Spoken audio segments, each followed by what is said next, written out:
So we're almost dead. Oh my god.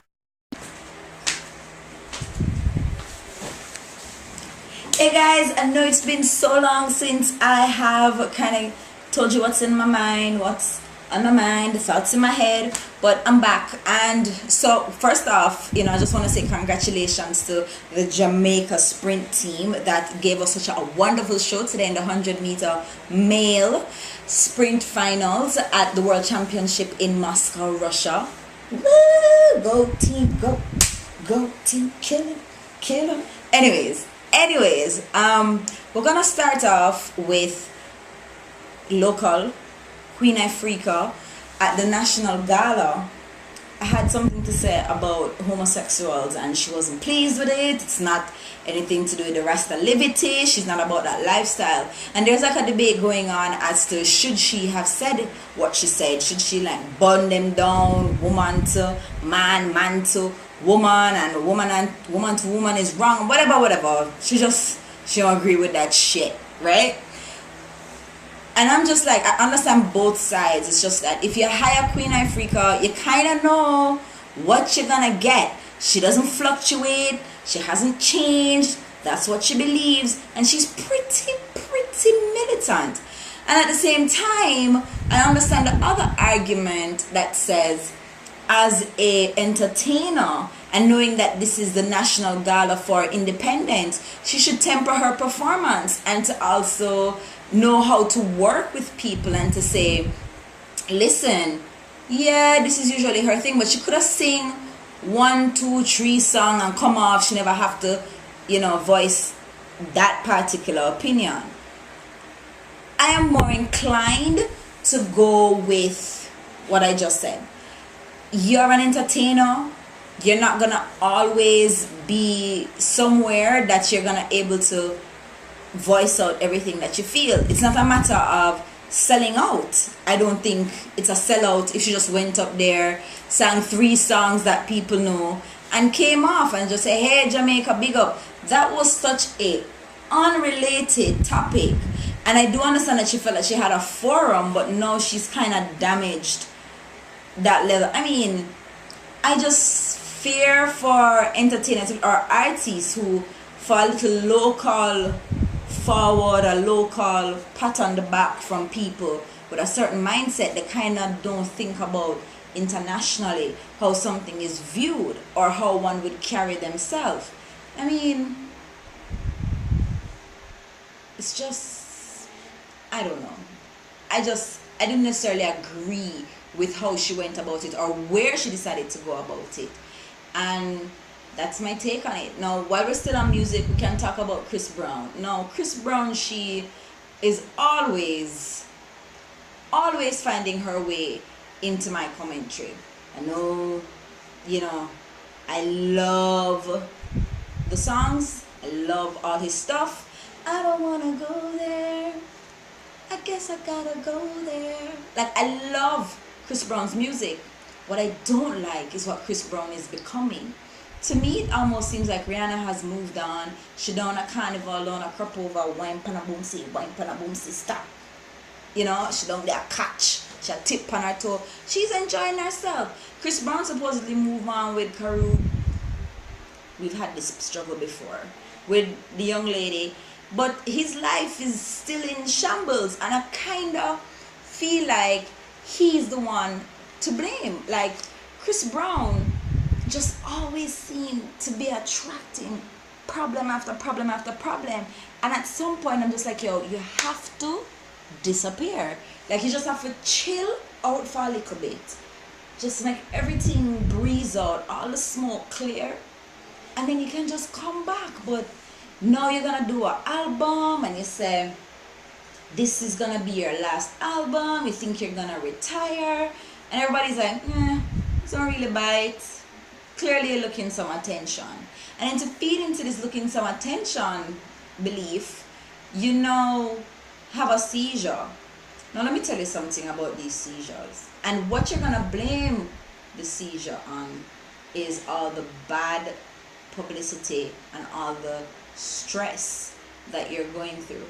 Now, my youth, if you never have a seizure the day or the following months or the weeks after you did thump Rihanna in a fair mouth and all of that bad publicity. I don't know how you are getting a seizure now.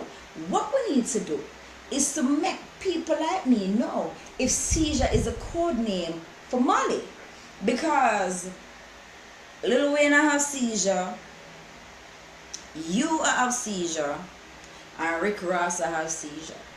And what we know all now have in common, well, allegedly, is the use of drugs. Now, Chris, I never see you put a pill or anything up your nose, but this new blonde hair and the gaunt look where you rock, I don't wanna go there. I guess I gotta go there. That when the cheekbone them a look high, yeah, lends one to believe that you might be dabbling in the and a hallucinogen. Anyways, you have the seizure and you're going to blame it on stress. Poor stress gets such a bad name. If you was down in Jamaica, would I just tell you to drink some mint tea? Because the stress that would have must come from gas. You have a seizure? Drink some mint tea. Yeah, no stress. No stress. What I need to do is leave the drugs alone and call it a day. Now, while we're on the topic of drugs, I could talk about Lindsay Lohan. She's back again. She said this time she's clean. She don't even want to see a cigarette. She's going to have an interview with Oprah. For all I know, it possibly gone already.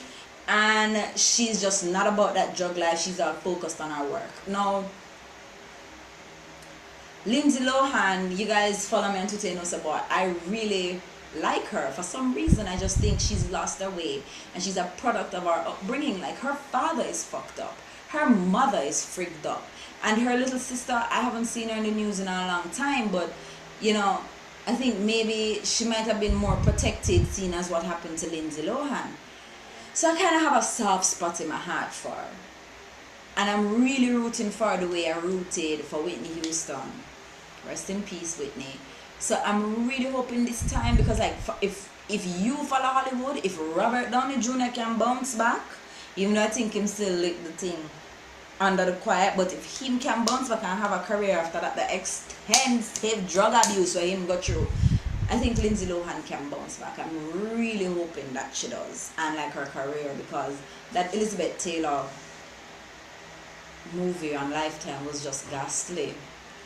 It was just absurd. And I want to talk to you about Usher and Tamika. That's my last topic. Sometime last year, during some swimming incident, Tamika and Usher lost one of their sons. No,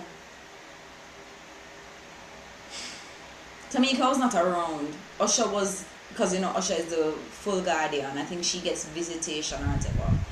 But it was Usher's responsibility, and the child died. Now that is not a situation you want to place blame on anytime, because it's just bad. Nobody wins. Both parents lost a child. It's just sad as hell. Nobody wants to get involved in that. My issue, however, is that sometime this week I seen in the newspaper, I thought it was like a in case you missed it post or like a past post, but Usher's child again was in the ICU. Another one of Tamika's son for another what? No, let me tell you the story. Apparently a toy for the child fell in the pool and he dived in. And he's like 6 or so. His aunt was in him, or his grandaunt or auntie or whatever was with him, and he dove into the pool to get the toy out of the drain. While trying to get the toy out of the drain, his hand gets caught in the drain. It's like some Final Destination shit, right? His hand gets caught in the drain, and the aunt jumps in to help. She can't pull him free. Then the helper jump in to help. She can't pull him free. Then like a workman must have jumped in, and that's finally, you know, after them create this long conga line of people trying to pull the little boy free, they finally pull him free, right? And of course he's underwater for so long and probably never stopping breath, and his hand is caught, so he's now stuck in the ICU. And she goes for visitation, goes to court and says, look, I want custody of my kids. Now people are saying, oh, it's for publicity. Are you insane? Are you insane? If one of my picnic dead already from water, and in the second one I get a phone call that he almost drowned, and the person, my ex-husband who's supposed to be in charge of him, wasn't even there again, it is only natural. I would think she was negligent if she didn't ask for custody. There's no publicity about that. That's a mother's love. That's a mother's care. That's a mother's fear. I can tell you this right now. I would have kicked down everybody and go get my son and then tell the police, say, if I feel so bad, come touch me now. Like, I honestly have to wonder, what is it about Tamika that would let a judge refuse to give her custody after both those incidents have happened? And it's clearly that we do not know the full story that goes on behind closed doors or whatever. Usher clearly might have better lawyers than Tamika. And from what we heard, from what I saw from the tweets, is that the lawyer went after Tamika in a very big way. So I guess the character and saying, well, it's for publicity. And I don't think so. I just don't think Usher is as much of a victim as he plays to be. I don't know. I just think it's sad as shit. And I think Usher really needs to look within himself and who he's leaving his children with. Because if he lost 2 kids, there's just no way to explain that. 2 of my picnic drown. That don't make no form of sense. Like, at this point in time, I would have met my child go against no large body of water. You want a bubble bath? Nope. No. You can't even handle a large pitcher of water. Not even a liter of water, because you can drown nothing. No bag of water. Like, just dry babe. Just damp the rag and just wipe. The little triangle babe. Zoops. Yeah.